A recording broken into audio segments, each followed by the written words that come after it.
Chers auditeurs de Radio Matania, je vous salue dans le beau et précieux nom de notre Seigneur Jésus-Christ.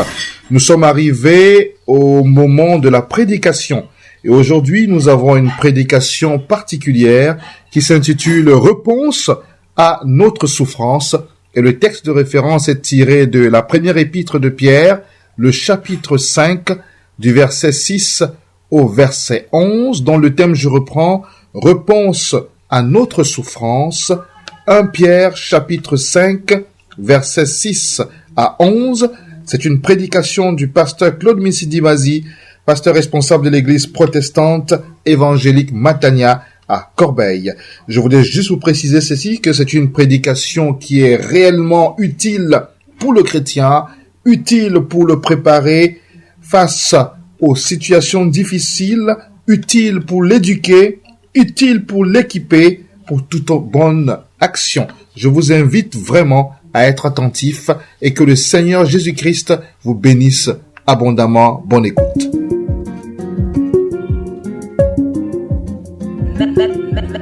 Matania Radio.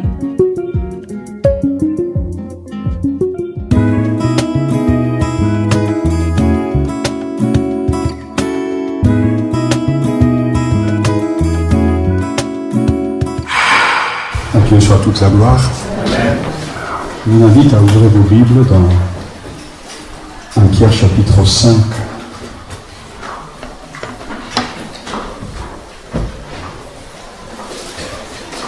Pierre chapitre 5, verset 6.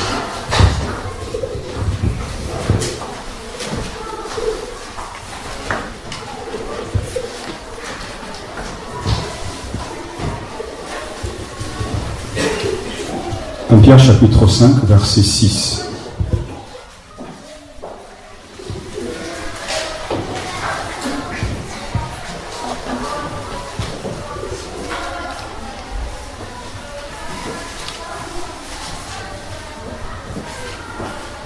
Lisons la parole du Seigneur. Humiliez-vous donc sous la puissante main de Dieu pour qu'il vous élève au bon moment. De toute votre inquiétude, déchargez-vous sur lui, car il a soin de vous. Soyez sobres, veillez, votre parti adverse, le diable, comme un lion rugissant rôde, cherchant qui dévorer. Résistez-lui ferme dans la foi, sachant que c'est le même genre de souffrance que la communauté des frères répandue dans le monde supporte. Quand vous aurez un peu souffert, le Dieu de toute grâce qui vous a appelé à sa gloire éternelle, dans le Christ vous rétablira lui-même, vous affermira, vous fortifiera, vous rendra inébranlable. À lui la puissance pour les siècles des siècles. Amen. Amen. Prions. À lui la puissance pour les siècles et des siècles. Amen. Voilà ce qui est écrit dans ta parole, et nous disons Amen, Amen à cette parole. Seigneur, aide-nous par ton esprit de vérité à mieux te connaître, à changer devant toi, à devenir meilleur, à être transformé de gloire en gloire. Aide-nous par ton esprit de vérité à entendre ta parole avec des cœurs ouverts, des cœurs sincères, et une foi qui saisit et accepte ta parole. Aide-nous par ton esprit de vérité à nous laisser gagner par cette parole, à être saisis par cette parole, et que cette parole nous éduque, nous forme à être des hommes de Dieu. Nous te bénissons pour ta parole. Nous te remercions pour l'inspiration des Écritures, pour l'autorité des Écritures. Nous voici, Seigneur, nous nous soumettons à toi. Que la victoire de Christ, ensevelie, ressuscitée et glorifiée, soit à l'heure. Que la puissance de ta résurrection soit à l'heure, afin que tout sommeil, toute attaque, toute manœuvre diabolique soit démasquée, et que l'évangile, qui est la puissance de Dieu, avance et pénètre les profondeurs de nos esprits, les profondeurs de notre cœur, pour que là, au-dedans de nous, nous puissions dire, Christ vit en moi. Sois béni pour cela. Nous croyons en toi, Seigneur. Et nous savons que tu nous écoutes à cause de ta bonté, de ta miséricorde et de ta compassion sans faille. Au nom de Jésus-Christ. Bénis ceux qui au loin écouteront cette parole là où ils se trouvent. Seigneur, je te loue pour ces témoignages de ceux qui sont à l'extérieur de la bénédiction que tu accordes, Seigneur, Père. Merci de continuer à diriger ta parole vers ceux que tu as prédestinés. Au nom de Jésus. Amen.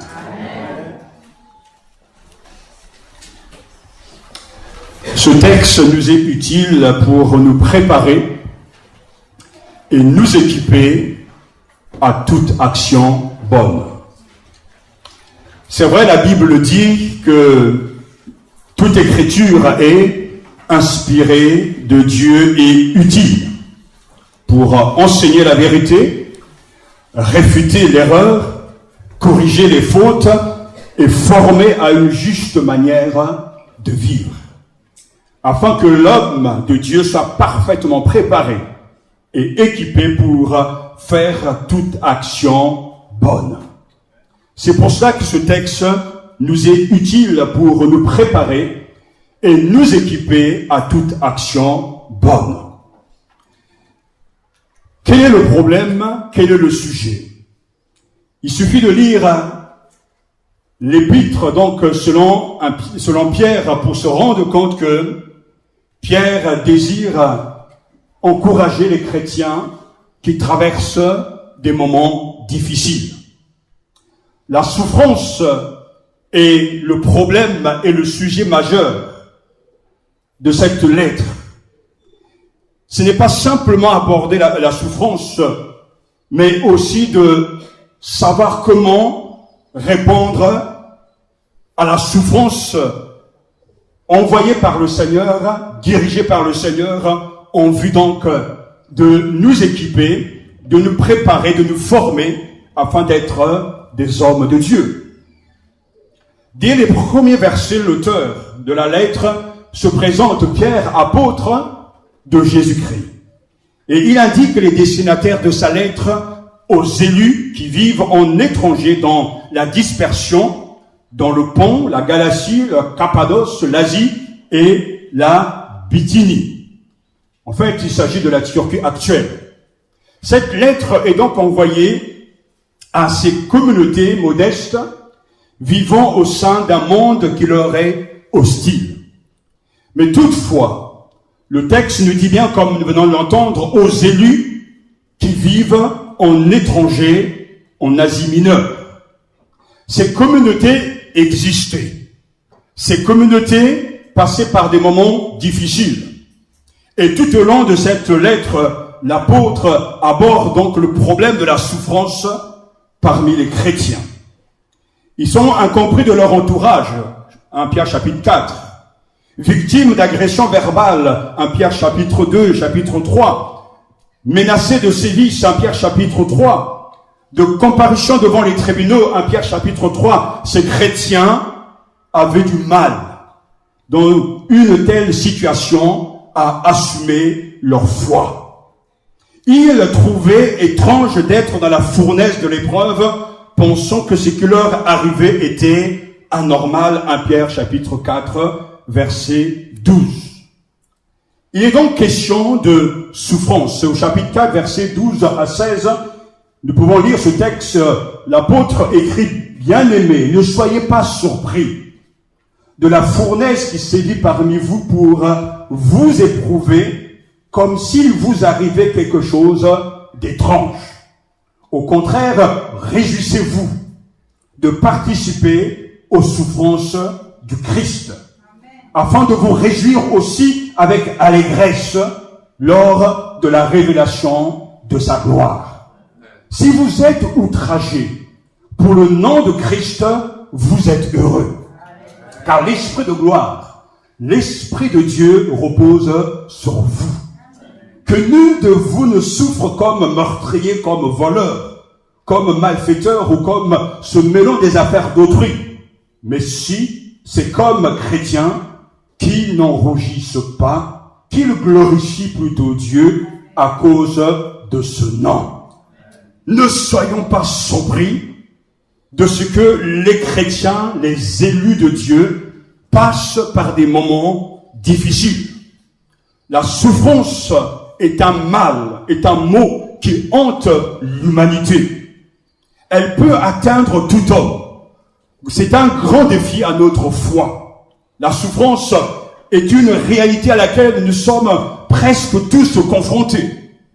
Bien peu passent au travers des mailles du filet qu'elle jette sur les humains. Il y a ceux qui sont nés malades, ceux qui sont nés avec des troubles psychiques. D'autres sont nés avec une malformation congénitale, physique ou mentale pour d'autres. Il y a quelques jours, je lisais dans un journal le témoignage de ces siamoises. C'est donc les siamoises ont un seul corps et deux têtes. Elles sont nées donc avec cette malformation et aujourd'hui, âgées de 22 ans, elles continuent à vivre malgré cette dure souffrance. Et au fond de moi, je me suis interrogé, comment peut-on vivre ainsi lorsque on a un seul corps et deux têtes et le regard des gens par rapport à une telle, je dirais, anomalie physique, une telle souffrance dans le cœur de ces jeunes filles. Et pourtant, c'est ainsi.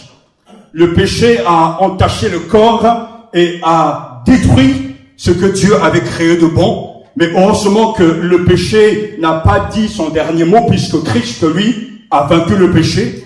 Et l'heure viendra où il remettra les choses en ordre, où la mort, la maladie seront vaincues parce que Christ a triomphé. Mais on ne peut pas s'empêcher de penser à tous ceux qui souffrent, ceux qui sont nés peut-être aveugles, ceux qui sont nés avec un doigt en moins. Il y a tellement de situations difficiles. Et quand je lisais donc cet article sur ces jeunes filles, je priais au fond de moi, Seigneur, devant une telle réalité, devant une malchance entre guillemets, on ne peut que s'en prendre au Tout-Puissant, on ne peut qu'avoir des raisons valables de ne pas croire en Dieu. Parce qu'une telle souffrance ne peut pas être acceptée, ne peut pas être tolérée pour des gens qui n'ont rien demandé. Mais c'est ainsi. Donc, la maladie qui frappe certains sans crier gare, suivie de son cortège de maux. Il y a des gens qui sont toujours en bonne santé, entre guillemets, mais à tous ceux qui sont toujours en mauvaise santé, des gens qui ont en eux des gènes qui constamment les mettent mal à l'aise et sont pour eux donc une part de souffrance terrible. Il y a toute forme de souffrance. Un licenciement par suite d'effectifs en surnombre. La pauvreté est une souffrance. Les privations, le célibat involontaire, un amour brisé, un mariage malheureux, etc., la solitude, la dépression, quelle que soit la forme, la souffrance est toujours indésirable. Nos frères, au temps justement où Pierre écrit, n'avaient pas les mêmes souffrances que nous, parce que eux, ils étaient persécutés à cause de leur foi, ils étaient malmenés à cause de leur foi, et ils ont souffert, et certains ont tenu ferme jusqu'au bout, et sont entrés dans la gloire. Mais quel que soit le degré, quelle que soit la nature de la souffrance, toute souffrance est indésirable. Et il nous arrive non seulement de poser à Dieu une question angoissée, pourquoi moi? Pourquoi moi, Seigneur, qu'est-ce que j'ai fait pour mériter de vivre cette situation? Qu'est-ce que j'ai fait pour avoir des enfants aussi mal élevés? Qu'est-ce que j'ai fait pour cette difficulté? Il y a tellement de questions et souvent, soyons honnêtes, nous nous en prenons non pas à Satan, mais souvent nous nous en prenons au Créateur. Comment réagir lorsque l'on souffre? Et il ne s'agit pas ici, j'insiste sur le fait que les élus, les chrétiens souffrent parce qu'ils sont malhonnêtes. Ils ne souffrent pas parce qu'ils sont dans le péché, non. Ils souffrent de la bonne souffrance. De la souffrance voulue par le Seigneur dans le but de les éduquer. Et cette souffrance doit les former, doit les maintenir dans l'humilité afin qu'ils puissent entrer dans la gloire. Et c'est pour ça que, comme nous l'avons lu, ne soyez pas attristés parce que vous passez par cette fournaise ardente. Ne soyez pas surpris de la fournaise qui sévit parmi vous, pour vous éprouver comme si vous avez quelque chose d'étrange. La bonne nouvelle de ce matin, c'est que les élus, les chrétiens, qui sont au Seigneur, qui appartiennent au Seigneur, ne doivent pas s'étonner de souffrir au nom du Seigneur. C'est tout simplement l'évangile. Ne soyez pas surpris. Ne soyez pas étonnés. Mais devant une telle réalité, devant le feu qui est en train donc de les consumer petit à petit, sans détruire leur foi, quelle est notre réponse? Comment devons-nous réagir face à la souffrance? Notre réponse à la souffrance nous est donnée par plusieurs impératifs. D'abord, au verset 6 et 7, nous devons apprendre à nous humilier. Humiliez-vous donc sous la puissante main de Dieu, ou plutôt laissez-vous humilier, humiliez-vous donc sous la puissante main de Dieu pour qu'il vous élève au bon moment. De toute votre inquiétude, déchargez-vous sur lui, car il a soin de vous. Je vous ai dit tout à l'heure que la Bible a pour but de former les chrétiens, de former une juste manière de vivre, pour faire de chacun de nous des réalisateurs de la parole de Dieu. Face à n'importe quelle forme de souffrance, le Seigneur est très clair. Humiliez-vous donc sous la puissante main de Dieu. Faites-vous donc humble sous la puissante main de Dieu afin qu'il vous élève au moment opportun. Lorsque les gens souffrent, ils cherchent des remèdes, ils cherchent des solutions, et l'une des solutions, c'est la fuite. On veut éviter la souffrance. Si tu vas chez le dentiste, tu ne seras pas prêt à accepter qu'il t'arrache la dent sans anesthésie. Donc, personne ne veut souffrir. Mais les moyens que le monde propose face aux souffrances extérieures et souffrances intérieures, ce n'est pas ces méthodes, ces moyens que Dieu nous donne. Face à la souffrance, Dieu veut que j'ai une position correcte vis-à-vis de lui. Face à la souffrance, je dois être humble. Qu'est-ce que s'humilier? Ce n'est pas prendre la première place. L'humilité est une position par rapport à Dieu. L'humilité est une position par rapport à Dieu. Mais c'est aussi une attitude par rapport aux autres. Et c'est pour ça que ces passages que nous venons de lire, ces quelques versets, résument l'épître qui nous parle de souffrance. Et face à cette souffrance, le Seigneur nous montre la bonne voie, la bonne attitude face au feu de la fournaise qui sévit dans le monde et qui atteint tous les chrétiens. Le Seigneur nous dit simplement, sois humble, prends ta position par rapport à moi. Parce que dans la Bible, il est très clair. Faites-vous donc humble sous la puissante main de Dieu, afin qu'il vous élève au moment opportun, au moment fixé. Nous avons là donc, pour comprendre cette humilité, ces deux aspects. D'abord, il s'agit de s'humilier, de prendre une position par rapport à son supérieur. C'est très important de comprendre que l'humilité, ce n'est pas de s'auto-flageller. Il ne s'agit pas de mortifier la chair. Il ne s'agit pas de simplement pleurer sur ses lacunes. Mais c'est avant tout la prise de position par rapport au Seigneur qui est notre supérieur. Il s'agit donc d'avoir une position claire par rapport au Seigneur. Pourquoi? Parce que le texte nous dit clairement, faites-vous donc humble sous la puissante main de Dieu. Et nous savons que l'autre élément donc, c'est la main de Dieu, c'est la puissante main de Dieu. Et dans la Bible, la main, principe de l'action et organe qui tient ou qui donne est symbole d'activité, d'administration, de puissance, de protection et d'alliance.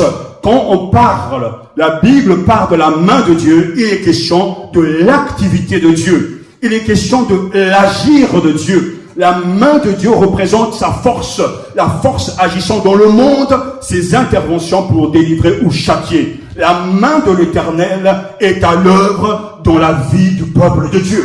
Et parce que la main de Dieu, sa puissance, son autorité se manifeste, c'est la raison pour laquelle les chrétiens doivent être humbles, se positionner par rapport à Dieu, parce que ce que Dieu fait est parfait, et ce que Dieu coordonne et lui-même entraîne et gère est toujours parfait. Alors, d'un côté, donc les chrétiens souffrent et ils peuvent en vouloir à Dieu pour dire c'est trop pour nous, c'est trop de moqueries, c'est trop d'insultes, c'est trop de persécutions. Mais le Seigneur leur apporte un message de réconfort.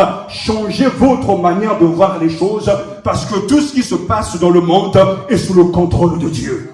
Et c'est la raison pour laquelle il s'agit de changer d'attitude face à la souffrance.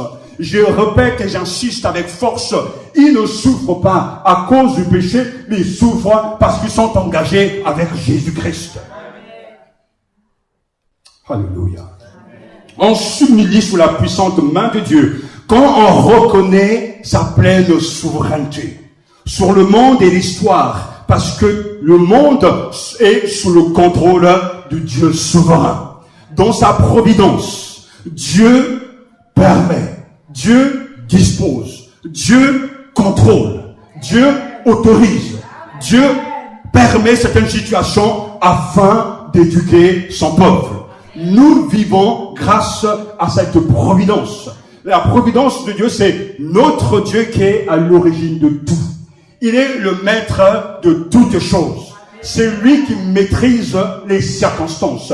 Si vous n'acceptez pas une bonne fois pour toutes cette réalité que Dieu est le maître souverain, toute votre théologie est par terre. Parce que soit c'est Dieu qui contrôle le monde, soit c'est Satan qui contrôle le monde. Si c'est Satan qui contrôle le monde, ça veut dire que nous sommes tous des victimes, nous sommes tous en tout cas perdus, sans solution de victoire. Mais si nous acceptons, et ça c'est la Bible, c'est la vérité que Dieu est souverain. C'est-à-dire qu'il est au-dessus de toutes choses. Qu'il est le maître de l'histoire. Qu'il est celui qui écrit, en tout cas l'histoire de l'Église. Satan est un outil entre les mains de Dieu. Et les épreuves, les souffrances, les moqueries, les crises, les critiques, les persécutions sont sous le contrôle de Dieu. Et moi j'ai bien peur que cette vérité reste pour beaucoup simplement une vérité de principe et non pas une vérité pratique. Parce que la souffrance, elle est là. Pour celui qui ne trouve pas de travail, il prie et à un moment donné, il abandonne Dieu. Pour celui qui n'arrive pas à se marier parce que comme souvent ce sont les basiques de la vie, le mariage, le travail, l'argent, etc. Lorsque les gens prient et que le Seigneur ne les exauce pas, ils ne persévèrent pas pour chercher à savoir pourquoi Dieu retient sa bénédiction, mais plutôt ils décident d'aller ailleurs dans le monde pour chercher à accomplir la volonté du Seigneur. Mais ça, ce n'est pas l'attitude qu'il faut avoir. Face à ces difficultés, quelle que soit la forme de souffrance, Dieu veut que nous soyons humbles. Il ne s'agit pas de s'aplatir, mais il s'agit de changer de disposition à l'égard du Créateur. Seigneur, je ne suis pas pour le mal et je n'aime pas cette souffrance, mais je veux reconnaître au travers de ces difficultés, ta main puissante dirige toutes choses. Au travers de ces moqueries, au travers de ces embûches, au travers de cette maladie, ta main dirige toutes choses. Je sais que tu n'es pas dans le mal. Je sais que tu n'es pas un ami de Satan. Mais je sais que tu utilises toutes choses parce que tu as un projet bien défini, tu as un plan bien défini. Et ce plan est pour ta gloire et pour le bien-être de tes élus. C'est pour ça que dès le début de la lettre, l'apôtre dit aux élus, à ceux qui ont été choisis, le Seigneur les fait passer par des moments difficiles.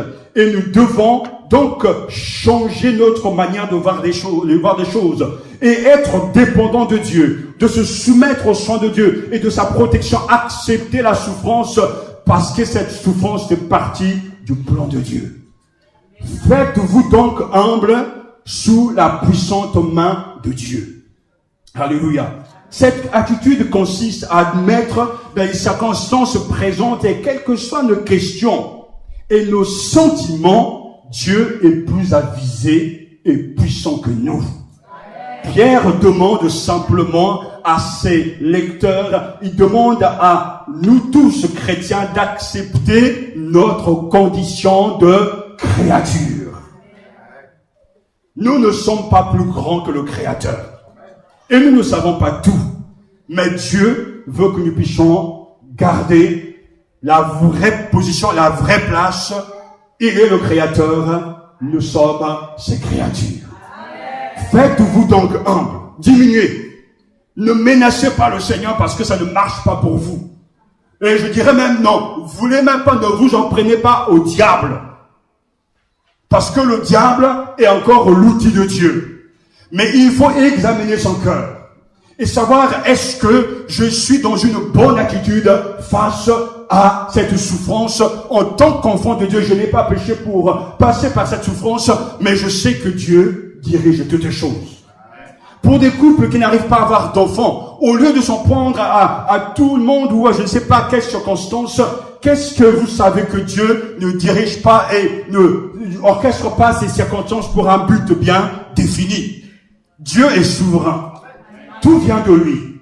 Le mariage, les enfants, tout vient du Seigneur. Et quand Dieu décide de donner, il le donnera. Mais quand il décide aussi de ne pas donner, il ne donnera pas, que son nom soit béni. Parce que c'est lui le Créateur et nous sommes ses créatures. Alors certains dit, mais pasteur, ça fait des années que ça dure. Et alors? Pour les chrétiens, les élus, ça faisait tant de temps, tant de difficultés, tant d'années où ils étaient dans ces difficultés, mais ils n'ont pas régné leur foi, ils ont persévéré. Et il y a des passages troublants dans la Bible, surtout dans Hébreux chapitre 11, où la Bible nous dit clairement que les chrétiens, certains ont salué de loin les promesses, mais ils sont morts dans la foi. Alors c'est important pour nous de comprendre qu'il ne suffit pas d'avoir simplement des promesses, parce que ces promesses en oui amen en Jésus. Mais il n'est pas dit que ces promesses vont s'accomplir, vont se réaliser pour toi. Mais Dieu ne ment pas, parce que ces promesses se réaliseront toujours. Parce que Dieu dirige l'histoire. Dieu est souverain. Et même quand c'est difficile, il reste le même. J'aime l'histoire parce que l'histoire nous parle. Il a fallu plus de 13 années pour que Hitler tombe. Et où étaient les chrétiens? Ils priaient. Ils priaient. Ils demandaient à Dieu d'intervenir. Mais pourquoi Dieu n'a-t-il pas agi le premier jour de leur moment de prière? Il a attendu 13 ans pour que cet homme tombe. Il a fallu tant d'années, plus de 20 ans, pour que la prophétie qui a été donnée à Joseph soit accomplie. Mais où était Dieu au moment où la prophétie était donnée? Il était là. Il a fallu plus de 30 ans pour que la parole, la promesse donnée à Abraham soit accomplie. Mais où était Dieu depuis le commencement? Il était là. Deux fois, il faut passer des siècles pour que la promesse, la prophétie soit accomplie. Parce que Dieu a un but. Et nous avons du mal à comprendre le but de Dieu. Et nous cherchons même pas à comprendre son but. Nous devons changer d'attitude face à ce que nous ne comprenons pas. Il nous faut être humble. Seigneur, tu es plus grand que moi. Tu es plus grand que mon problème. Et tu es dans un projet qui me dépasse. Mais je sais que moi, dans ce projet, j'ai aussi ma place. Il n'y a pas longtemps, nous avons offert un cadeau plutôt que le petit, donc Grâce a été invité chez une de ses copines et on lui a bien sûr acheté un cadeau. Et moi j'avais proposé d'acheter un puzzle. Vous savez, vous avez déjà joué au puzzle. C'est plusieurs pièces comme ça, vous avez donc un dessin et vous avez soit des puzzles avec 500 pièces, 1000 pièces, plus il y a de pièces et plus c'est difficile. Et pour celui qui a joué, en tout cas, qui a pu essayer donc de remettre en ordre toutes ces pièces, la première chose qu'il faut toujours faire, c'est de chercher les côtés. Et quand vous allez chercher les côtés, vous pouvez commencer à toucher, à mélanger les pièces, à essayer. Et au bout d'un certain temps de travail, vous allez arriver. Mais il y a des gens aussi, parce que c'est un jeu intéressant, les impatients n'arrivent pas. Parce que dès qu'ils n'arrivent pas à emboîter les pièces, qu'est-ce qu'ils font? Ils renversent tout. Ce sont des colériques, ils sont nerveux, ils n'aiment pas attendre. Mais c'est une leçon de patience. Parce que des fois, tu prends une pièce, tu essayes ici, ça ne marche pas. Tu ne vas pas prendre tes ciseaux pour découper, pour adapter la pièce par rapport à l'autre pièce. Non, ça ne se passe pas comme ça, tu ne vas pas découper toutes les pièces. Mais tu acceptes que la pièce soit ton maître. Et la pièce est dans sa logique, dans un dessin parfait, parce que toutes les pièces forment un tout. Et je crois que c'est une belle illustration pour nous dire que nous sommes, les élus, sont des chrétiens dispersés dans le monde entier, et chaque pièce est unique. Et chaque pièce doit s'adapter aux autres pièces. Et Dieu, qu'est-ce qu'il fait? Il prend une pièce, il ne tape pas dessus pour casser la pièce. Non, qu'est-ce qu'il fait? Il change, il tourne. Et quand il change, il tourne, ça fait mal.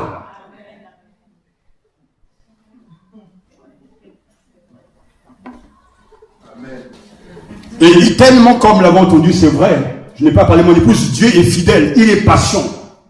Il va te tourner dans un sens comme ça ne va pas, tu ne veux pas, tu résistes. Non, ne me tourne pas. Non, je ne veux pas changer. Non, je ne veux pas aller là. Qu'est-ce qu'il fait? Dit, je le laisse parce qu'il n'est pas prêt. Un an après, il revient, il te tourne de l'autre côté. Ah non, je ne veux pas. Il te laisse. Mais pendant ce temps, tu perds du temps. Et au moment où il revient pour te tourner encore dans l'autre sens, il dit, j'accepte. Il dit, amen. Le Seigneur dit amen là-haut. Il commence à chercher. Le curseur tourne pour aller dans le bon sens parce que ce côté doit s'emboîter avec le frère Michel. Ce côté doit s'emboîter avec le frère David. Enfin, et les autres. Mais il ne vient pas dire, voilà, je suis fatigué, il renverse à la poubelle. Alors, si vous voulez, en tout cas, vous aussi, pratiquer et faire ce jeu, commencez avec 10 pièces. Ça sera tellement facile que vous allez être confiant, vous allez gagner un peu plus de confiance, dire, j'ai réussi. Après, 100 pièces. Et plus vous réussissez, et plus vous devenez confiant. Et plus vous allez atteindre des hauteurs, jusqu'à avoir 10 000 pièces si ça existe. Mais c'est toujours ainsi, les circonstances sont contrôlées par le Seigneur. Le maître d'œuvre, c'est le Seigneur. Et face à l'hostilité, face aux difficultés, qu'est-ce que le Seigneur nous dit? Humiliez-vous donc sous la puissante main de Dieu. Faites-vous donc humble sous la puissante main de Dieu. Dans quel but? Et on le voit bien que dans ce verset 6 du chapitre 5, l'abaissement est même le devoir du chrétien. Mais par contre, l'exaltation relève totalement de Dieu. Alléluia. Humiliez-vous donc sous la puissante main de Dieu, dit la Bible, pour qu'il vous élève au bon moment. Alléluia. Il s'agit donc de prendre sa place, d'être dans cette condition voulue de Dieu, afin que, ou bien de telle sorte que, c'est là vraiment la finale et in fine, pour qu'il vous élève au bon moment, au temps fixé, parce que s'humilier, c'est un engagement, c'est un chemin qui débouche toujours à quelque chose de plus grand que nous. Celui qui est humble sera grand. Et c'est pour ça que la Bible dit que Dieu résiste aux orgueilleux, mais il donne sa grâce aux humbles. 1 Pierre chapitre 5 verset 5. Dieu résiste aux orgueilleux, mais il donne sa grâce aux humbles. Humiliez-vous donc sous la puissante main de Dieu, afin qu'il vous élève en temps voulu. La souffrance est là, la souffrance fait son œuvre. Je me positionne non pas par rapport à la souffrance, mais par rapport à Dieu. Il est le créateur, je suis sa créature. Je prends ma place et au moment opportun, au moment que Dieu a fixé, parce que Dieu ne veut pas voir son enfant être écrasé, il va te lever. Il va t'amener à cette place où tu seras dans la joie, où tu te rendras compte qu'il y a vraiment de la joie devant sa face, que l'épreuve est une bénédiction et que toute souffrance conduit toujours à la gloire. Jésus a souffert et aujourd'hui, il est dans la gloire. Les saints ont souffert et certains, en tout cas tous les saints, auront donc des places privilégiées dans le ciel. Il faut s'abaisser avant d'être élevé. Il faut prendre sa position devant Dieu avant d'être glorifié. Donc, c'est que du bonheur. C'est que du bonheur pour chaque chrétien. Humiliez-vous donc sur la puissante main de Dieu afin qu'il vous élève en temps voulu. Même si vous n'avez pas envie de vous humilier, s'il vous plaît, frères et sœurs, à cause du bonheur d'être élevé, humiliez-vous. Qui veut être derrière? Qui veut être le dernier de la classe? Personne. Nous voulons tous être devant. Nous voulons tous avoir la première place à côté de Jésus comme un certain disciple. Mais pour arriver là, il faut d'abord descendre. Il faut être un serviteur. Donc, face à la souffrance, notre réponse, c'est avant tout l'humilité. L'humilité. Et le texte poursuit. Face justement à la souffrance, la Bible dit encore, le Seigneur nous dit, déchargez-vous sur lui de tous vos soucis. Déchargez-vous sur lui de tous vos soucis, car il a soin de vous. D'abord l'humilité, ensuite cette confiance en Jésus. Déchargez-vous sur lui de tous vos soucis. Vous voyez dans le contexte de cette lettre où il est question de souffrance, les soucis, l'inquiétude nous sont des ennemis. Le souci peut tellement nous bouffer de l'intérieur qu'il nous détruit la foi. L'inquiétude peut tellement nous miner que l'inquiétude bouffe la foi. De toute votre inquiétude, déchargez-vous sur lui, car il a soin de vous. Jetons vers lui tout votre souci, car lui, il se préoccupe de vous. Ou dans une traduction, de toutes vos préoccupations, déchargez-vous sur lui, puisque lui-même prend soin de vous. Être humble, c'est une bonne chose. Mais il s'agit aussi de se décharger sur le Seigneur de tous nos soucis. Et la racine du mot traduit par s'inquiéter ou par souci fait allusion à tout ce qui est essentiellement important. Ce qui préoccupe l'esprit et l'inquiète. Ce qui monopolise les préoccupations et les inquiétudes du cœur.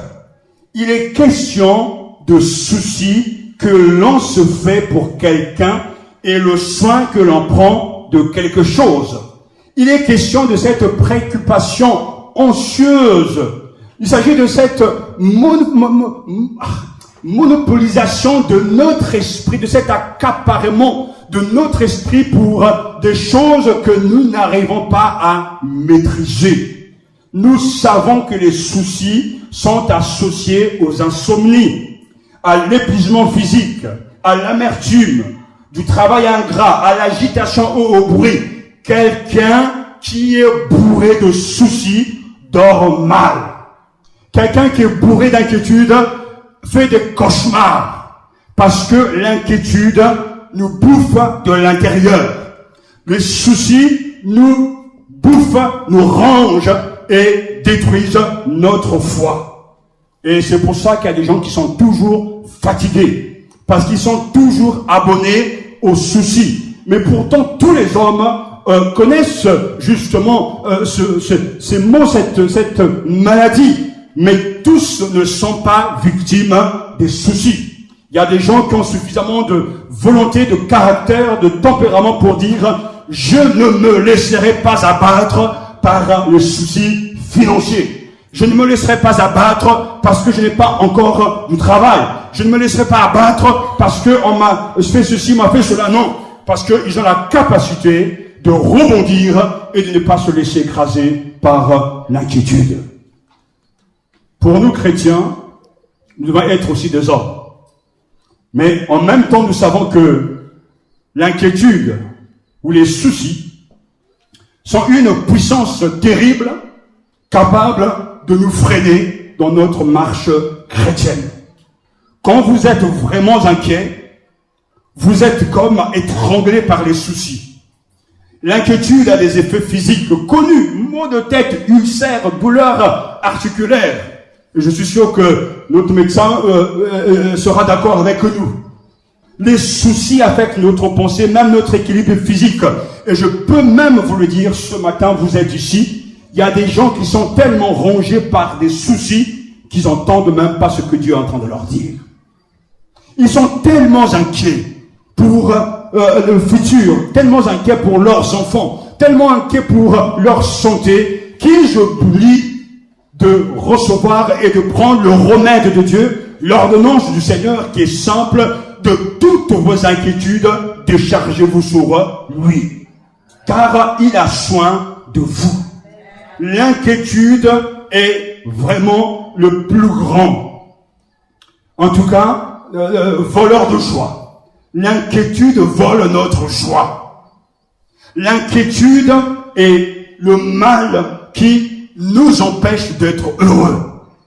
Les soucis qui sont là constamment et qui minent, et qui minent, et qui rangent, et qui rangent. On a l'impression qu'on a résolu ce problème, mais il y a encore notre problème. Et c'est comme je vous le dis souvent, c'est comme une vague de problèmes. Alors il y a cette vague qui arrive avec ses problèmes, à peine on a réussi à déjouer cette difficulté qu'une autre vague arrive. Et ainsi de suite, au point que on arrive à dire que finalement, on ne sera jamais heureux sur cette terre. Le chrétien ne voit pas les choses de cette manière. Face à cette souffrance, face à cette arme redoutable que Satan s'est bien manié de nous pousser à nous inquiéter, le Christ vient, inspire son serviteur et il dit: déchargez-vous sur moi de tous vos soucis. Déchargez-vous sur moi de tous vos soucis.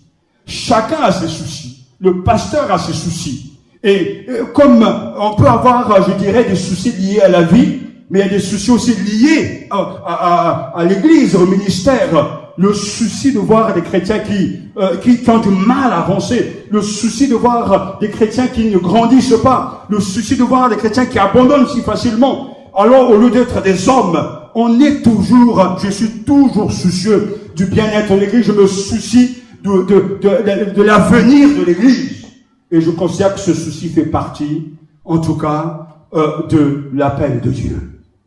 Paul avait le souci de toutes les églises. Mais quelles que soient les difficultés que rencontraient ces églises, il avait appris à se décharger sur le Seigneur. Parce que ce n'était pas avant tout son problème, mais le problème du Seigneur.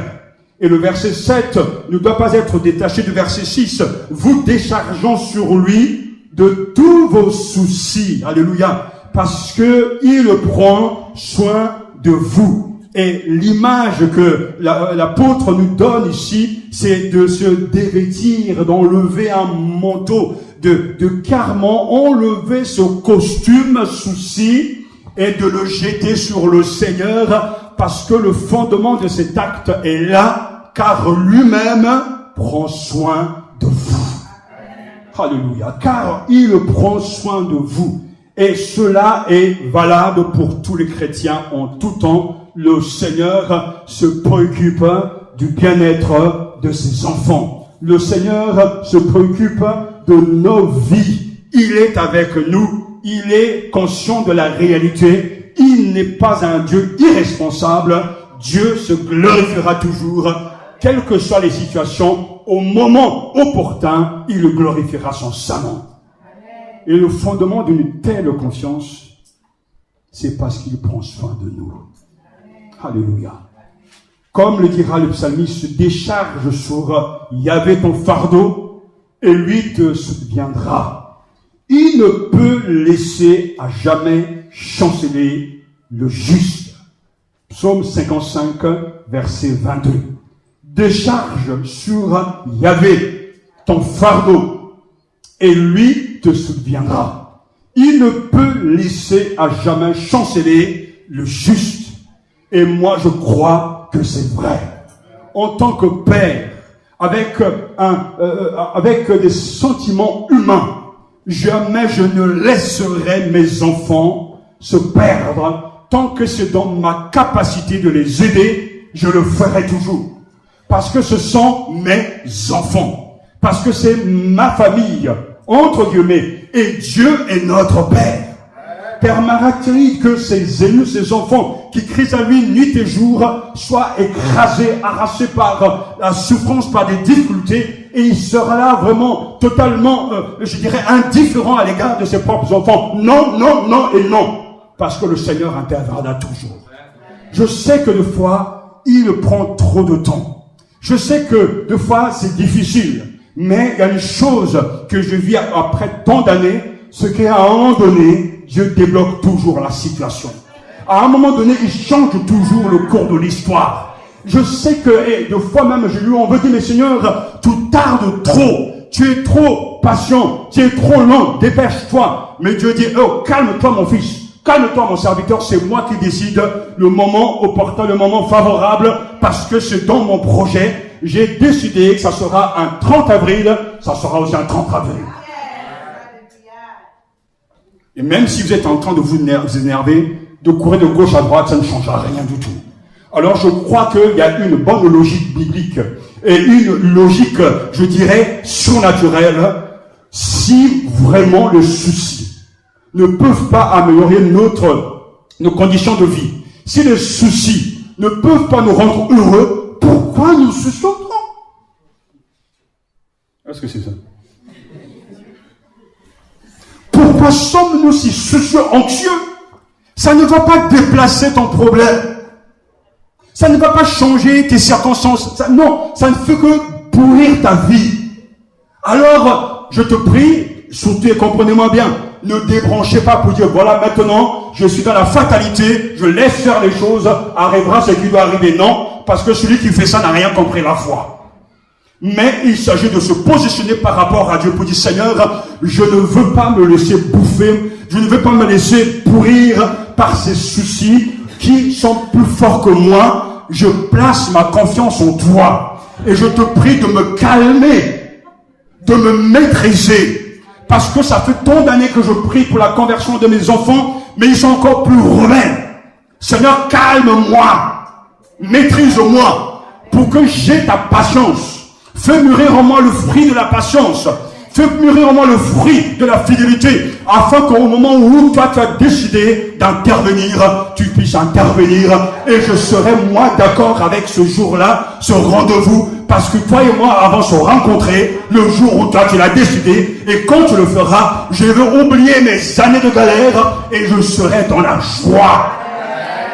Et ça, c'est le temps de Dieu. Dans tous les messages que je vous ai donnés, il y a une logique. Et je vous ai dit que Dieu a un temps pour tout, que Dieu fait toutes choses belles en son temps.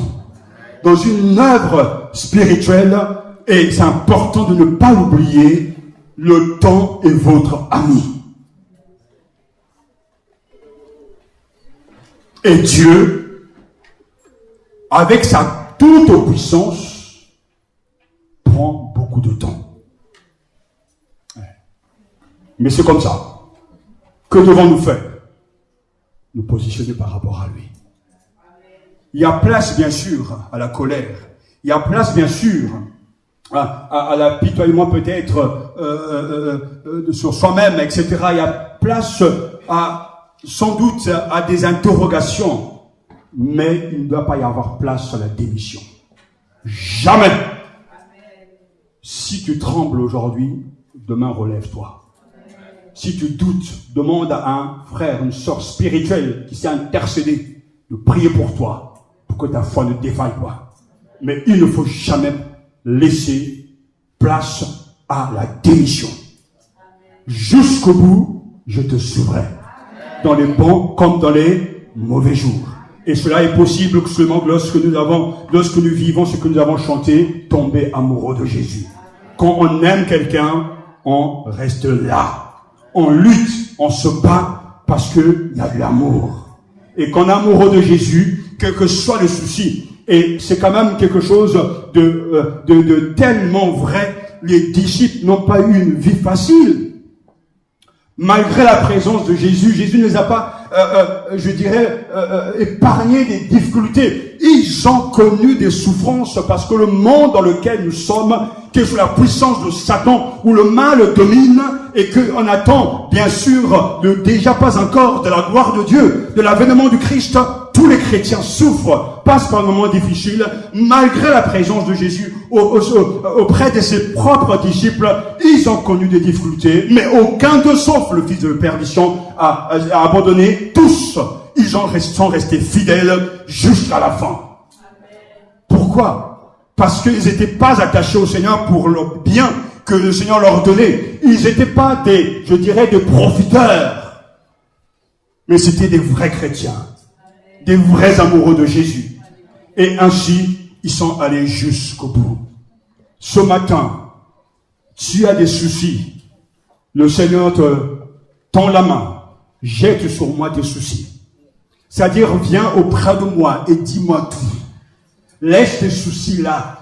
Prends en toi, en tout cas, cette décision de ne plus te laisser ranger par tes soucis. Tu pries, continue encore. Tu doutes, continue encore. Tu ne vois rien arriver, persévère. Parce que si Dieu t'a parlé au travers de sa parole, il sera toujours fidèle. Alléluia. Oui, Seigneur, nous voulons être humbles. Nous voulons te faire confiance. Et face à la souffrance, notre réponse, c'est aussi de bien prendre conscience que le diable est là. Notre réponse à la souffrance face à l'adversaire, le dit le verset 8 à 9, c'est d'être sobre, veillé. Votre parti adverse, le diable, comme un lion rugissant rôde, cherchant qui dévorer. Résistez-lui ferme dans la foi, sachant que c'est le même genre de souffrance que la communauté des frères répandue dans le monde supporte. Notre réponse à la souffrance, c'est bien sûr l'humilité, c'est bien sûr la confiance, mais c'est aussi la vigilance et la fermeté. Soyez sobre, veillez, votre adversaire rôde. La menace est personnifiée, elle porte deux titres, votre adversaire, c'est-à-dire le diable, diabolos, littéralement accusateur, calomniateur, et celui qui s'oppose toujours à Dieu et qui s'oppose aux élus. L'adversaire, celui qui est contre nous, la partie adverse, le diable, comme un lion rugissant rôde, cherchant qui dévorer. Mais le diable est vu ici comme étant vraiment celui qui maîtrise avec force l'arme de la souffrance. Et nous savons dans le Nouveau Testament que Satan est bien l'adversaire qui, après avoir affronté le Christ, son succès, et après avoir été réduit en soumission à la croix, s'oppose encore à la pleine réalisation du plan de Dieu, cherchant à détourner les croyants par l'arme de la souffrance et de la séduction. C'est la raison pour laquelle tout le monde connaît l'histoire de Job. Job était un homme qui marchait avec Dieu et il va recevoir l'autorisation d'éprouver, en tout cas, cet homme de Dieu, et Dieu lui donne l'autorisation de le faire. Mais comme Job aimait Dieu et que malgré le fait que le diable va utiliser l'arme de la souffrance, les malheurs s'abattent sur cet homme, mais il ne renie pas le Seigneur. Il n'abandonne pas, il ne démissionne pas. Sa femme abandonne, ses enfants sont perdus, il perd sa réputation, il perd tous ses biens, mais Job a tenu ferme parce que Job était un élu de Dieu, parce que Job était réellement converti. Et tous ceux qui abandonnent sont des lâches et ne connaissent pas Dieu. C'est quand même incroyable que lorsqu'on passe par des moments difficiles, c'est là où les gens se dérobent. Ça nous permet bien sûr de voir les visages des gens. Mais si on est je dirais, intelligent, logique, et qu'on parle d'amour, nous sommes la famille de Dieu, c'est au moment où il y a des difficultés que, en réalité, un ami va être là. Ces moments où justement l'on souffre, que les amis doivent être là. Mais comment se fait-il qu'au ce moment où l'église passe par des moments difficiles, c'est là où les gens démissionnent, ils trouvent des raisons, des prétextes, en fait des bêtises, quoi, pour dire non, je crois pas que c'est Dieu, je crois pas que ceci, etc. En réalité, ils sont mauvais en eux. En réalité, ce sont des lâches. Et l'Apocalypse nous dit très clairement que les lâches n'auront pas leur place dans le royaume des cieux. Mais les gens ne sont pas du tout, même vis-à-vis du Seigneur, fidèles jusqu'à la fin. Seigneur, tu m'as pas donné le cadeau que je voulais. Seigneur, tu m'as pas donné la bénédiction que j'attendais. Alors je te quitte.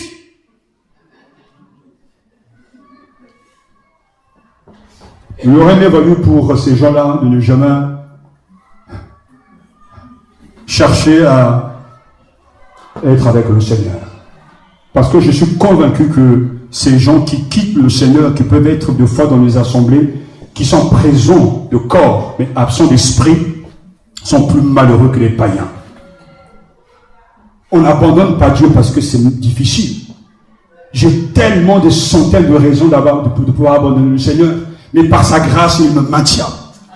C'est sa grâce, il me fait parce que j'ai envie aussi de continuer. Et mon épouse voit combien de fois je dis, mais ça suffit. Mais à quoi ça sert? Parce que Satan est fort pour nous perturber, mais tous, il est au cœur de tant de découragement. Mais il ne faut pas laisser tomber. Et je veux vers ceux qui m'aiment, vers mon épouse, prie. Pour moi, je partage mon cœur, ça, je crois plus. Et quand quelqu'un t'aime, et là, voilà, je te porte dans la prière, je te présente devant le Seigneur. Seigneur, maintiens ton enfant, maintiens ton serviteur, maintiens ton église, parce qu'on aime Dieu. On ne peut pas se réjouir quand les choses vont pas bien. C'est là où on a besoin d'avoir des vrais amis. Si je suis votre ami, moi je ne vous laisserai pas tomber. Parce que j'ai une conception de l'amitié qui est, je crois, est dans le même sens que Jésus n'a jamais abandonné ses amis. Et heureusement pour nous. Le diable il rôde comme un lion rugissant, cherchant qui vous dévorer, parce que il sait utiliser l'arme de la souffrance. Et la Bible est très claire par rapport à Satan, parce que c'est important que nous puissions aller jusqu'au bout de ce message. La Bible dit bien que nous n'ignorons pas ses desseins. Dans 2 Corinthiens chapitre 2 verset 11, il est important de connaître les desseins de notre ennemi, le diable. Autrement, il pourrait profiter de nous, parce qu'il est à l'origine de tant de choses, mais on ne doit pas tout mettre sur son dos non plus. Nous savons que la Bible dit qu'il est menteur depuis le commencement. Le mensonge habite et caractérise le diable, l'adversaire, l'opposant. Il ne sait pas dire la vérité, c'est un bluffeur puissant, et on pourra lui décerner ce matin l'Oscar des menteurs. Depuis le commencement, il ne sait que mentir. Et sa puissance est telle qu'il y a des gens qui n'arrivent pas à entrer dans la vérité, à vivre la vérité, à accepter la vérité, parce que Satan a empoisonné leur esprit. Et le mensonge est toujours un des outils que Satan utilise. Il est un séducteur, nous dit Apocalypse chapitre 20 verset 10. Il mélange un peu de vérité à l'erreur. Il imite les choses de Dieu. Il peut même provoquer des miracles, mais Satan restera toujours un séducteur. C'est un destructeur meurtrier. Jean chapitre 8, il est l'accusateur de frères. Apocalypse chapitre 12, il sème le découragement. Il est bien pour détruire, casser, et à chaque fois on pourra toujours parler de l'activité de Satan, mettre en garde les chrétiens. C'est plus fort que nous. Toujours il réussit à se faufiler et toujours il réussit à dévorer certains. Il est comme un lion rugissant. Le lion rugit pour intimider sa proie. Il fait fonction de rabatteur. Je suivais un reportage et j'ai vu 2 lions qui étaient en train de convoiter une antilope. Ils ont une stratégie mais diabolique incroyable. Parce que la lionne arrive tout doucement devant l'antilope et l'autre lionne se cache derrière des arbres Et le but de la lionne qui s'avance vers sa proie, c'est de faire semblant qu'elle n'est pas intéressée. Donc, elle s'approche, après, elle fait semblant de partir. Vous voyez, ça c'est dans le reportage. Et donc, l'antilope s'est dit, voilà, puisque apparemment, la lionne est partie, je me barre de l'autre côté. Mais je dis ces mots pour vous montrer que, parce que l'autre lionne attendait de l'autre côté. Donc, dès que la lionne est partie de l'autre côté, plutôt l'antilope, l'autre lionne est sorti et l'a dévoré. J'ai dit, oh là là, ah, c'est femelle.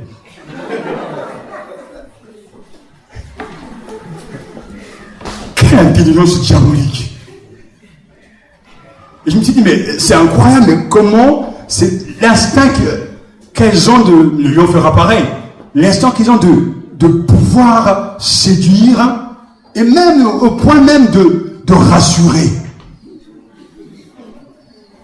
Mais à la fin, t'es toujours cadavré. Mais le monde animal nous enseigne parce que, dans le monde spirituel, parce que cette image que prend l'apôtre Pierre, cherchant, comme un lion cherchant qui dévorait. Satan a les mêmes stratégies. Satan passe au travers des gens et des fois on a l'impression, mais ce frère il est tellement gentil. Non, lui et moi, au ciel, on va être comme ça. Mais il y a des gens qui ont une gentillesse diabolique. Et moi, j'ai remarqué quelque chose d'effrayant quand quelqu'un décide de quitter, par exemple, l'église. Pendant des années, la personne peut être respectueuse, mais au moment où la personne décide de quitter l'église, la personne devient arrogante, impolie. Mais je me dis, mais comment se fait-il que pendant tant d'années, tu as été si sage, et au moment de partir, ton visage change? Je suis convaincu que le diable rôde cherchant qui dévorait. C'est un lion rugissant. Satan est celui qui va tellement faire du bruit. Le lion va rougir pour intimider sa proie. Oh! Ah. Le roi de la jungle se fait entendre et à chaque fois le bruit que Satan envoie me paralyse. Vous ne vous en sortirez pas. On est paralysé. Tu ne guériras pas. Tu es paralysé. Tu n'auras jamais d'enfant. Tu ne te marieras pas. Tu ne gagneras jamais une âme à Jésus. On est paralysé. Le diable rougit tout le temps. C'est un bluffeur. Parce que Christ l'a déjà vaincu sur la croix. Mais c'est vrai que nous sommes impressionnés par la puissance qu'il a d'aveugler les gens. Il est là cherchant qui dévorer. Et si on ne peut pas résister grâce à sa foi, il va t'amener loin du Seigneur et loin de la clôture que Dieu a mis autour de son peuple. Frères et sœurs, ce n'est pas là une plaisanterie. J'ai le don des songes et cette semaine, j'ai vu des gens manger des serpents. Les forces du mal. Je me dis, mais Seigneur, qu'est-ce que cela veut dire? Dimanche dernier, après le culte, nous étions dans une autre assemblée et Dieu, qui est le maître des circonstances, nous a permis, alors qu'après le culte, on parlait avec ce pasteur et il a commencé à nous parler de sa vie. Et c'est très incroyable parce que le matin, j'avais parlé du serpent. Lui aussi, il me dit, mes frères, on est en train de nous encourager. Les gens qui dressent des serpents se feront toujours morts par des serpents. Il parlait du mal, des choses, des difficultés qu'il y a dans les églises, etc.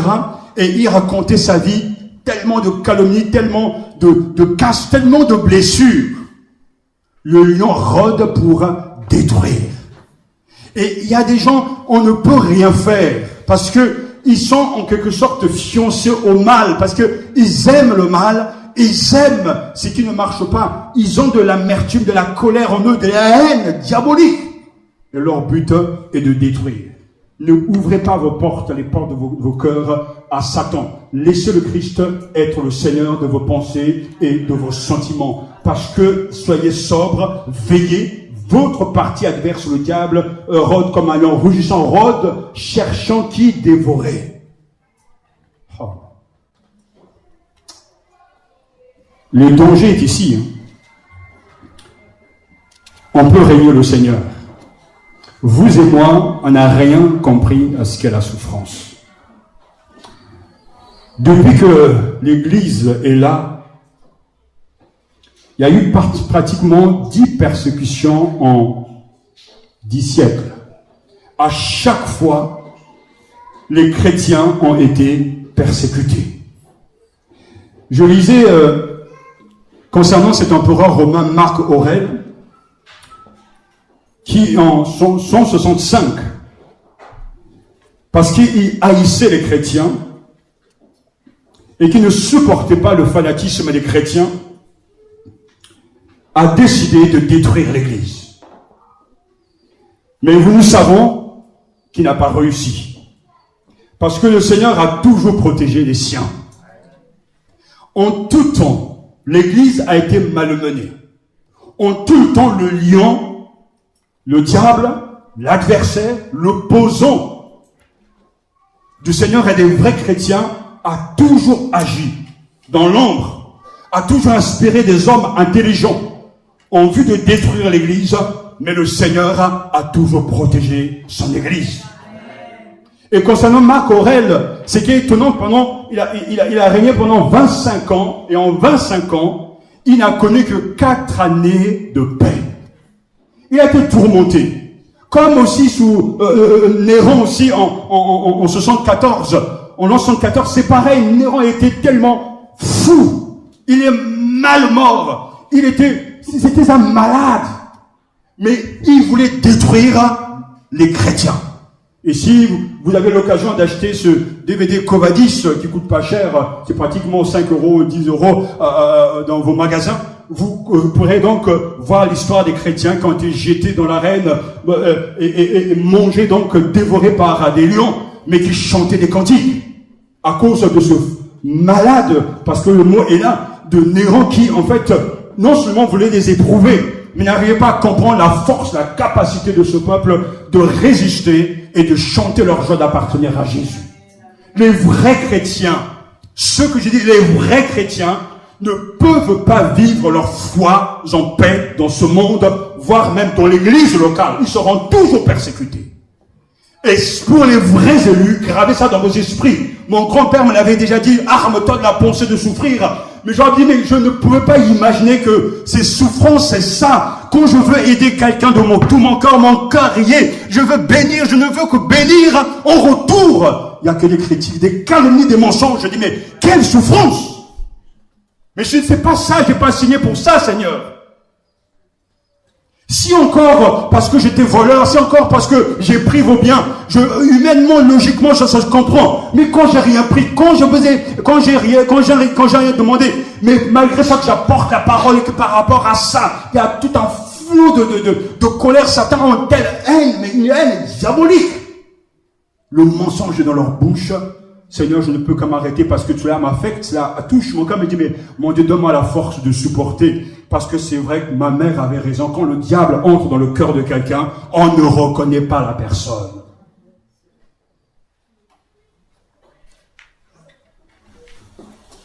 J'ai le droit d'exprimer mes colères, j'ai le droit d'exprimer ma souffrance.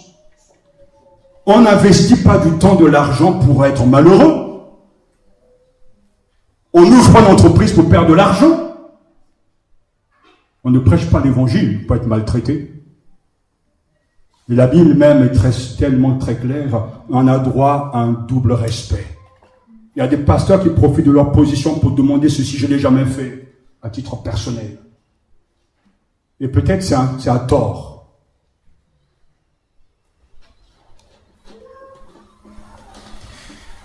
Cette souffrance qui est là, combien de fois on peut être découragé? J'ai misé sur des gens, j'ai cru en des personnes, mais qu'est-ce qu'ils n'ont pas fait comme croche-patte? J'ai cru en des responsables, mais qu'est-ce qu'ils n'ont pas fait comme croche-patte? Tout ça, c'est de la souffrance.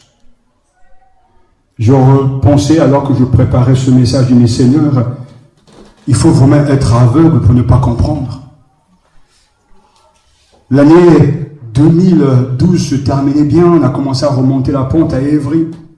l'argent rentrait, les choses se stabilisaient, le groupe de femmes avançait. Et tout d'un coup, tout s'arrête. Il faut tout recommencer. Et je bénis Dieu pour cette épreuve. Parce que tout d'un coup, on se rend compte qu'il y a des choses cachées dans les cœurs. Il y a des réalités qu'on ne peut pas refuser de voir. Et je bénis Dieu pour mon frère David parce que on parlait avec des responsables, avait compris que si on n'arrive pas à comprendre que c'est une œuvre satanique, diabolique, c'est qu'elle n'a rien compris. C'est pas une question d'homme. C'est une œuvre de destruction. On arrête tout. On change tout. Il faut tout recommencer. Vous pensez que c'est facile de tout recommencer, de repartir les poches vides, de chercher des salles? Vous pensez que c'est si simple? Imaginez un seul instant que toute votre vie soit arrêtée. Vous n'avez plus de travail, que vous n'avez plus de maison, et qu'on vous dit de tout recommencer. Comment allez-vous vivre ça? Tous ces gens qu'on voit à la télévision qui pleurent parce que la tempête, la tornade est passée à tout prix. Mais c'est une souffrance terrible. La souffrance n'est pas des pertes des choses. La souffrance, c'est que toute ta vie, tu as construit une réputation. Toute ta vie, tu as construit une maison, et tout d'un coup, on te casse.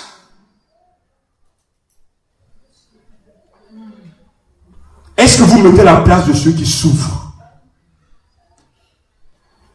Il faut être lié pour ne pas comprendre cela. Le diable rôde comme un lion rugissant pour dévorer celui qui n'est pas ferme dans la foi. Lorsqu'on s'arrête ainsi, c'est que le diable est à l'œuvre. Et nous devons simplement être capables de faire la part des choses. Seigneur, réveille-nous. Fais-nous sortir de notre sommeil, que nous ne puissions pas être des serviteurs de l'ennemi. Non, nous voulons être aussi des soldats de Jésus, qui sont résistants. Résistez au diable, il fuira loin de vous. J'ai remarqué, écoutez-moi avec attention, j'étais naïf pendant des années parce que j'ai toujours mis l'accent sur la Bible et je continue à mettre l'accent sur la Bible. Mais j'ai souvent estimé la puissance du diable. Je crois que, et surtout lorsque j'ai relevé la démonologie concernant les démons, ce que Martin Luther a écrit, c'est incroyable. Si Martin Luther est là, on dira que cet homme n'est pas vraiment évangélique, parce que Martin Luther, le réformateur, voyait des démons partout. Sur les arbres, qui tombaient comme ça par hasard, soi-disant, alors que les gens circulent, les arbres tombent, et il dit que ça tombe pas par hasard. Les démons sont derrière pour faire tomber les arbres pour que les chrétiens n'aient pas évangélisé. Comme je crois que à la veille, souvent, même des réunions, je l'ai remarqué, ça, ce sont mes années d'observation dans l'église. Il y a des gens qui tombent malades que la veille d'un jeûne et prière. Il y a des gens qui sont malades que lorsque Dieu va visiter l'église, ce jour-là, ils sont tellement fatigués qu'ils n'arrivent pas à se lever. Ce jour-là, ils sont tellement malades qu'ils n'arrivent pas à bouger. Moi, je crois que Satan est derrière. Tout ce qui va vous empêcher d'être de la maison de Dieu est une œuvre, une activité diabolique. Parce que la Bible est très claire, c'est du bonheur, c'est que du bonheur de venir à la maison du Seigneur. Si un ami même vient ce jour-là pour vous empêcher de venir à la maison, il dit, mais reste à la maison, attends-moi, je vais d'abord chercher la bénédiction du Seigneur, ensuite je viendrai te voir. Et je me pose la question parce que ça c'est une réalité. Au début de ma vie chrétienne, Satan était capable de te bloquer là. Tu vas être malade, tu vas être tellement fatigué, tu ne vas pas bouger. Mais à force de résister, à force de prendre le dessus sur la volonté affaiblie, qu'est-ce qui se passe? Ce genre d'attaque ne m'arrive plus. Parce que Satan sait que c'est pas sur ce point que je pourrais l'avoir. Parce que fatigué ou pas malade, je me lève. Ça c'est la foi qui augmente. Il peut t'attaquer sur autre chose, mais la volonté derrière la maison du Seigneur, c'est une volonté que j'ai travaillé pendant des années. Vous pensez qu'à chaque fois que l'on vient de la maison du Seigneur, on vient avec toujours cette joie, mais des fois on vient aussi avec des fois de le blues, avec la tristesse, etc. Mais quand on arrive dans cette maison, qu'on voit les frères et sœurs, qu'on chante les cantiques, qu'est-ce qui se doit se passer? Mais on doit exploser de louanges. Mais ça vient d'où? La volonté de glorifier Dieu. Et il y a des gens qui sont constamment piégés. Le jour où il faut faire l'étude biblique, ils sont piégés. Le jour où il faut venir à la prière, ils sont piégés. Le jour où il faut donner la dîme, hop, non pas par hasard, la voiture tombe en panne, ou ici, pas tombe en panne, donc dit, je voulais donner un don peut-être au pasteur, mais comme la voiture tombe en panne, ça attendra. Mais en réalité, c'est Satan qui est derrière. Parce que je crois qu'aussi dans les voitures, il est capable de tripoter les pièces. Je connais un frère. Pourquoi je vous le dis ça? Il partait à Lyon pour évangéliser et ils ne se sont pas rendu compte que la jauge d'essence était en panne. Ils sont tombés en panne d'essence sur l'autoroute, loin d'une station d'encore. Mais bien sûr, il y a la possibilité de téléphoner, de demander de l'aide, mais ils ont prié.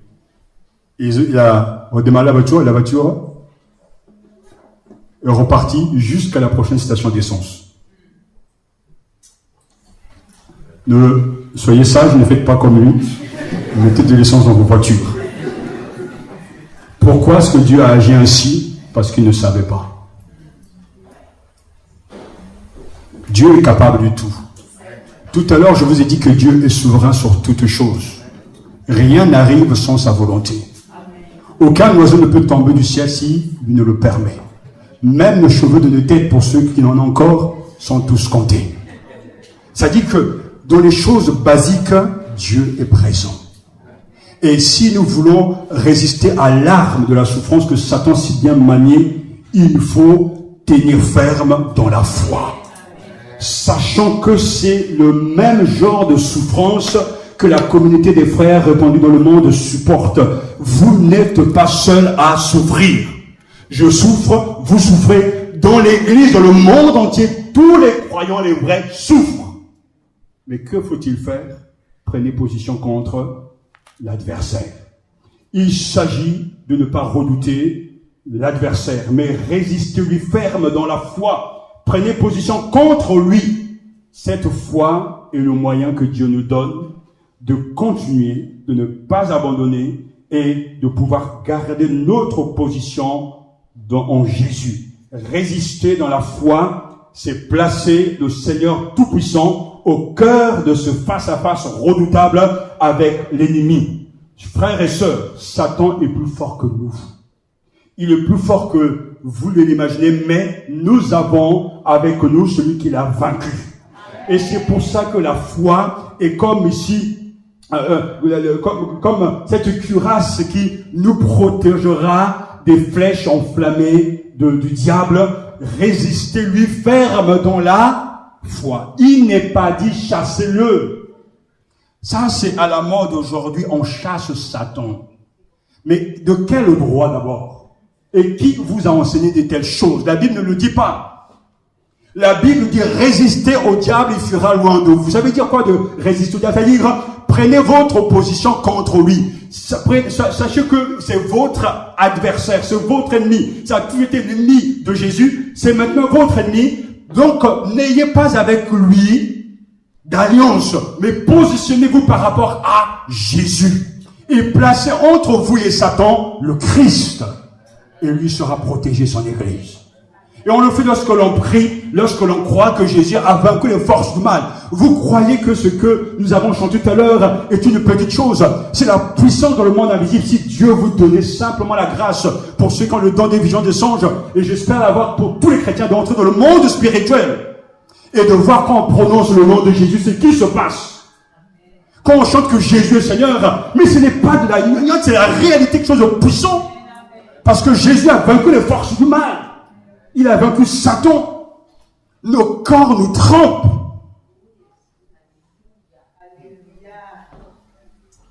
Nous devons marcher en esprit. Et celui qui a les yeux de l'esprit voit que de toute façon, quel que soit le degré de difficulté, quel que soit le degré de souffrance, quel que soit le degré de problème, Jésus a déjà gagné.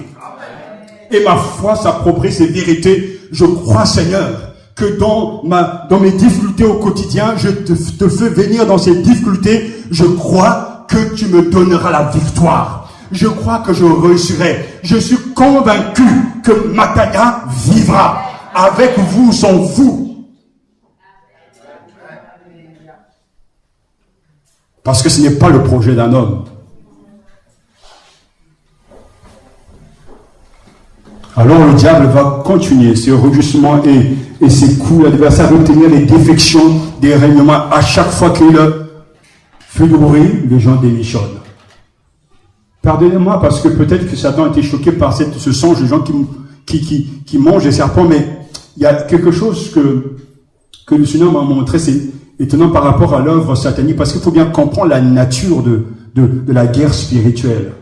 Satan n'aura jamais peur de vous ni de moi si l'on vit dans l'impureté.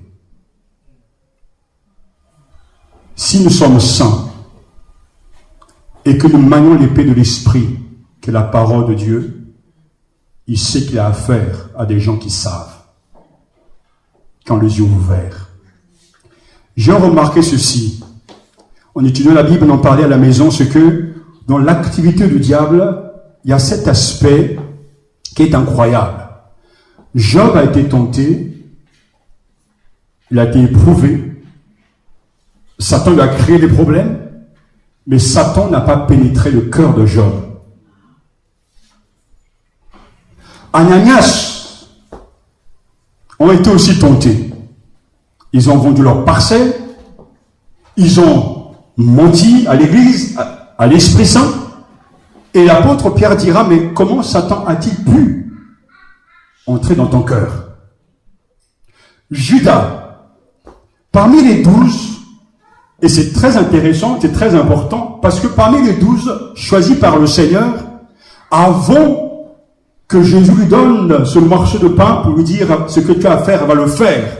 Et que en même temps, au moment où Jésus donne ce morceau de pain, Satan entra en lui.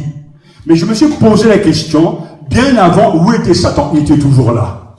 C'est-à-dire qu'il se manifestait, et à un moment donné, il va entrer dans le cœur de Judas.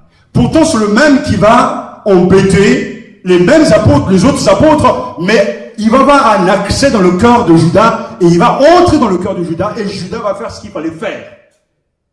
Lorsque on prend l'autre apôtre, qui est donc Pierre, bien avant, après qu'il a essayé pas mal de choses par la foi, il est tellement amoureux de son Seigneur, il ne veut pas que Jésus aille mourir à la croix, et il dit, Seigneur, il ne faut pas que ça arrive. Jésus se retourne vers son serviteur et dit, arrière de moi, Satan.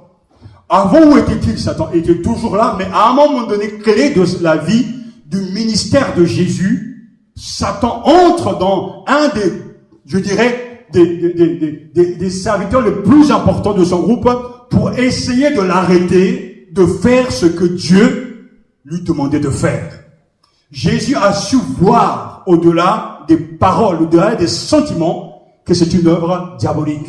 Cela veut dire, Satan sera toujours à l'œuvre. Il peut passer par n'importe qui, mais quand, à un moment donné dans la vie de quelqu'un, dans la vie d'une église, quelque chose d'important va se passer, il entre dans le cœur des gens, et lorsqu'il entre dans ces cœurs-là, c'est pour détruire. Attention. Il est toujours là, mais il n'a pas eu accès dans le cœur de Job. Il n'avait pas accès dans le cœur de Jean, mais il a su passer dans le cœur de Ananias et Saphira, et pourtant, personne ne lui avait rien demandé. Est-ce que tout le monde comprend? Et s'il a pu passer aussi au travers de Pierre, c'est qu'il est capable de tellement manipuler nos sentiments que même quand quelque chose paraît tellement juste et sérieux pour nous, aux yeux de Dieu, ce n'est pas ça. Si quelqu'un vous empêche de vous consacrer davantage, il faut dire arrière de moi, Satan.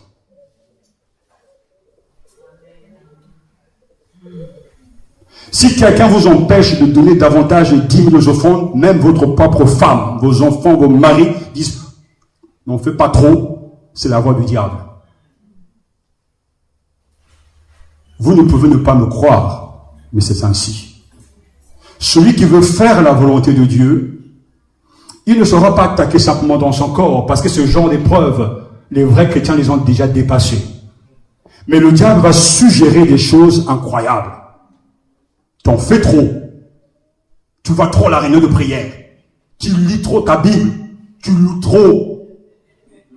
Le diable est en train de parler. Et ce sont des gens qui sont à côté de vous. Jésus n'a rien retenu, il a tout donné.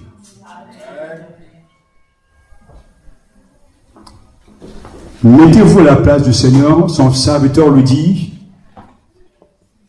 que cela ne advienne, mon Seigneur. Jésus savait que Pierre l'aimait. Mais Jésus montre qu'il n'aime pas simplement Pierre, il pense à l'humanité. Il a eu le courage de dire, arrière de moi, Satan. Le diable ne cesse de rôder. Ne cherchez pas à le chasser parce qu'il ne partira pas. Mais il faut se positionner. N'entrez pas dans ces bêtises, cette mauvaise théologie de chasser le diable. On marche sur lui, on marche sur lui. Nanana. Arrêtez tout ça. La Bible ne dit pas de chasser le mal. La Bible dit résister au diable. Et il fera loin de vous. La Bible nous dit très clairement que ce que nous venons d'entendre, sachant que c'est la même souffrance que la communauté des frères répandue dans le monde supporte. C'est incroyable. Résiste-lui ferme. Et ce texte me console parce que je sais que la communauté des élus souffre. Nos souffrances par rapport à nos frères en Asie, nos frères en Chine, n'a rien à voir avec nous. Aujourd'hui, les gens pensent que nous souffrons à cause de notre foi. Nous sommes dans un pays libre. Dieu soit béni pour la laïcité en France. Même si cette laïcité permet à tout et n'importe quoi. Mais c'est bien. Parce que ça nous permet de vivre notre foi. Alors, c'est pas parce que l'on va changer de lieu de prière, de bâtiment, comme étant les gens vont commencer à dire, oh, c'est plus l'église. Ils n'ont rien compris. Hein. Mais rien compris. En Chine, il n'y a pas une église officielle, mais les gens n'y vont pas parce que l'église est dirigée, maîtrisée par l'État. Mais les gens doivent se cacher à cause de leur foi.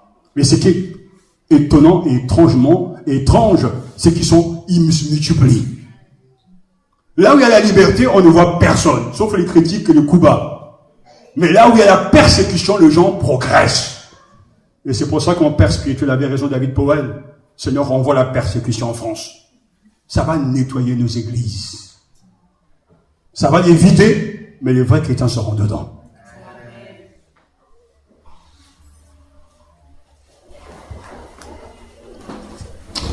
Alléluia. Résiste-lui ferme dans la foi. Et enfin, j'aimerais finir avec le verset 9. Les mêmes souffrances sont réservées à vos frères dans le monde. Le texte, sachant que les mêmes souffrances sont réservées à vos frères dans le monde. Bénite l'Église qui souffre, Seigneur. Fortifie-les. Et donne-leur d'aller toujours plus loin. Merci parce que c'est pour nous comme un calmant, n'est-ce pas? Ça fait du bien lorsque on entend que nos frères et sœurs souffrent aussi comme nous. Comme vous savez, l'inverse aussi est vrai. Les gens sont contents quand tout va mal. S'il y a des gens qui sont heureux, quand vous leur demandez ça va, oui ça va très bien, il n'est pas content. Mais les gens aiment entendre, ah ça va pas du tout à la maison. Ah vraiment? Je peux t'aider, je peux prier pour toi. En fait, ça reconforte les gens dans leur malheur à eux. Finalement, je n'étais pas seul à galérer, quoi. Ça va à la maison? Ah, je galère. Ah, bah oui, moi aussi. C'est rassurant, quoi. Je ne suis pas le seul pécheur. Je ne suis pas le seul incrédule. Mais ici, c'est dans le bon sens, n'est-ce pas? Sachant que vos frères aussi, dans une autre communauté, souffrent quand vous aurez un peu souffert.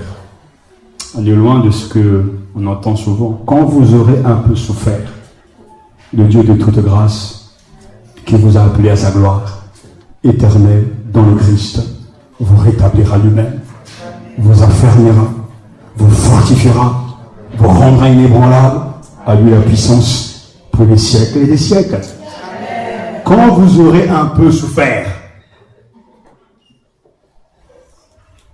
alors on prie, Seigneur, enlève cette souffrance. Dieu dit, quand vous aurez un peu souffert, restez-y. Adaptez-vous. Mais en même temps que Dieu nous dit, quand vous aurez un peu souffert, il s'engage parce qu'il ne laisse pas son entreprise inachevée. Le Dieu de toute grâce, verset 10, qui vous a appelé à sa gloire éternelle dans le Christ ou dans l'union, vous rétablira lui-même, vous affermira, vous fortifiera, vous rendra inébranlable. Vous aurez à souffrir encore un peu de temps, mais Dieu, source de toute grâce, vous rétablira. Oh, c'est merveilleux. Seigneur, donne-moi d'accepter ces paroles, donne à l'Église d'accepter que la vraie foi est liée à une souffrance voulue de Dieu. Oui. Dieu s'engage à ne pas laisser son entreprise inachevée. Que va-t-il faire avec 4 verbes à l'indicatif futur? Il dit bien, justement, lui-même, il vous formera, vous affermira, vous fortifiera, vous rendra inébranlable quand vous aurez un peu souffert. C'est au travers de la souffrance que Dieu nous répare. C'est au travers de la souffrance que Dieu nous affermit. C'est au travers de la souffrance que Dieu va nous fortifier. C'est au travers de la souffrance que Dieu va nous rendre inébranlables. Et c'est pour cela que c'est une bonne nouvelle. Je peux tellement l'illustrer, vous savez, quand vous faites du sport, du jogging, vous courez. Au début, si vous n'avez pas l'habitude, vous pouvez courir à peut-être 500 mètres. Et ça s'arrête là. Si vous laissez tomber, vous avez tout perdu. Mais au lieu justement de s'attarder sur les souffrances, vous allez recommencer. 500 mètres. Vous allez vous endurcir. 1 kilomètre. Vous allez continuer. 2 kilomètres. Et avec le temps, votre corps va changer. Votre souffle va être tellement travaillé que vous allez vous adapter et vous allez vaincre les kilomètres parce que vous avez décidé de ne pas laisser tomber. Je prends cet exemple parce que je sais de quoi je parle. Il y a quelques années, vous savez que j'ai un objectif, je vous partage, peut-être que je vais avoir des sponsors ce matin, je veux faire le marathon de New York, 42 km. Au début, avec 500, 1 km, c'est dur. Quand vous avez arrêté le sport, vous courez 1 km, vous arrêtez. Vous buvez au moins 1 litre d'eau, voire même 2 litres, alors que vous n'avez même pas perdu à peine 90 calories, bref. Mais vous ne laissez pas tomber. Vous recommencez.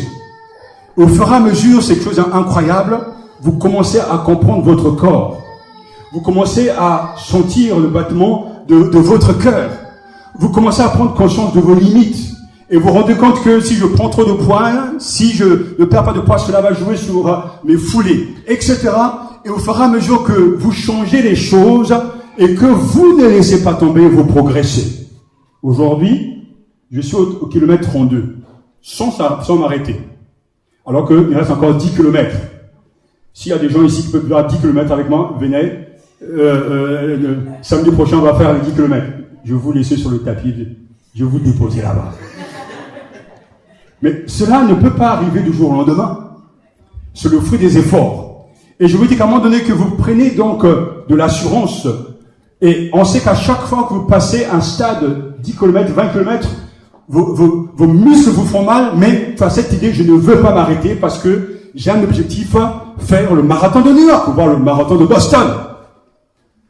Il n'y a rien de, je dirais, de remarquable. Je sais que même si tu ne vas pas gagner cette course, etc., mais c'est l'envie d'y participer. C'est avoir simplement cet objectif-là. Et vous y travaillez parce que vous y croyez, et au fur et à mesure de vos efforts, vous vous musclez, et vous vous rendez compte que ça gêne, ça ne va pas gêner, vous devez travailler votre masse musculaire, etc., vous devez manger certains aliments à certains moments, des sucres lents. Enfin, il y a toute une stratégie qu'on ne se rend pas compte, parce que on ne prépare pas une course comme ça, on se lève du jour au lendemain, et on dit on va faire 42 km. Celui qui le fait est un tricheur. Les Nigériens qui gagnent toujours ces courses, mais c'est depuis qu'ils sont petits qu'ils courent, ils vont à l'école avec eux, en courant avec leur cartable. Alors, lorsqu'ils ont 20 ans, 25 ans, voire 30 ans, ils sont déjà très forts. Mais ça n'arrive pas du jour au lendemain. Pourquoi je prends le temps de illustrer cela? Parce que c'est exactement ce qui se passe dans la vie chrétienne. Il y a une course que devant nous. Il y a des ennemis. Il y a des obstacles. Mais le chrétien est obsédé du Seigneur et tellement je dirais, saisi par la ligne d'arrivée qui fera tout pour y arriver. Quand ça va faire mal, il ne laisse pas tomber, il va recommencer.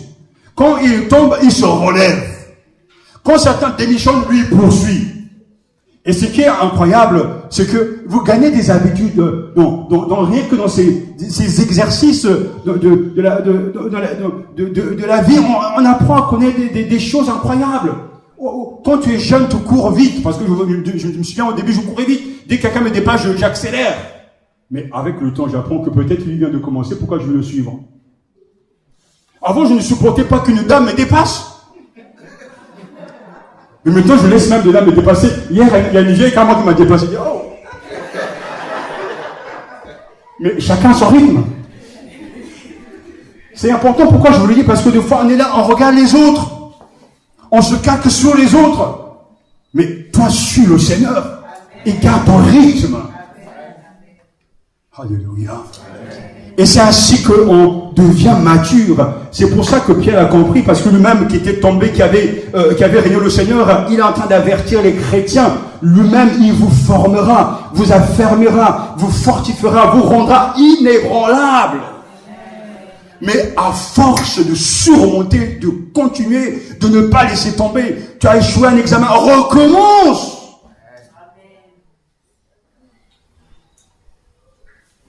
Ça, c'est le mental que je laisserai à mes enfants. Ça, c'est le mental que l'Église doit avoir. Ne jamais laisser tomber. Ma mère me le dit toujours. Et elle a raison. Moi, cette partie de la théologie, je l'accepte. Gloire au Seigneur. À lui soit la gloire, au siècle des siècles. Amen. Humilité, confiance, vigilance et fermeté. Voilà l'appel que le Seigneur nous adresse dans ces temps difficiles qui précèdent la fin. Humilité, confiance, vigilance et fermeté. Alléluia. À lui la puissance pour les siècles des siècles. Amen, amen. Prions le Seigneur.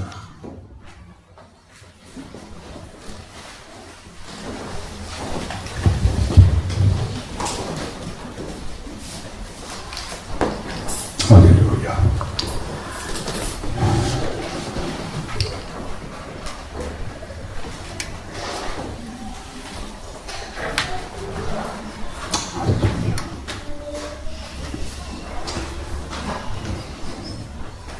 C'est le premier point que nous voulons et qui chapeaute tout ce que nous avons entendu. Humiliez-vous sous la puissante main de Dieu pour qu'il vous élève au bon moment. Demandons au Seigneur de changer nos cœurs pour que nous puissions avoir une bonne attitude face à la souffrance voulue par lui. Que nous puissions avoir la bonne attitude, que nous puissions nous décharger sur lui, que nous puissions tenir notre position, une position ferme dans la foi, et avoir cette confiance quand vous aurez un peu souffert de Dieu de toute grâce, qui nous a appelés à sa gloire éternelle, fera ce qui est nécessaire pour chacun d'entre nous. Que chacun prie dans son cœur. Que chacun rejette cette fausse théologie de donner trop de pouvoir à Satan ou d'exagérer même la victoire du Seigneur. Mais ce que le Seigneur te demande, c'est d'avoir l'humilité, la confiance, la vigilance, la fermeté et aussi la prière.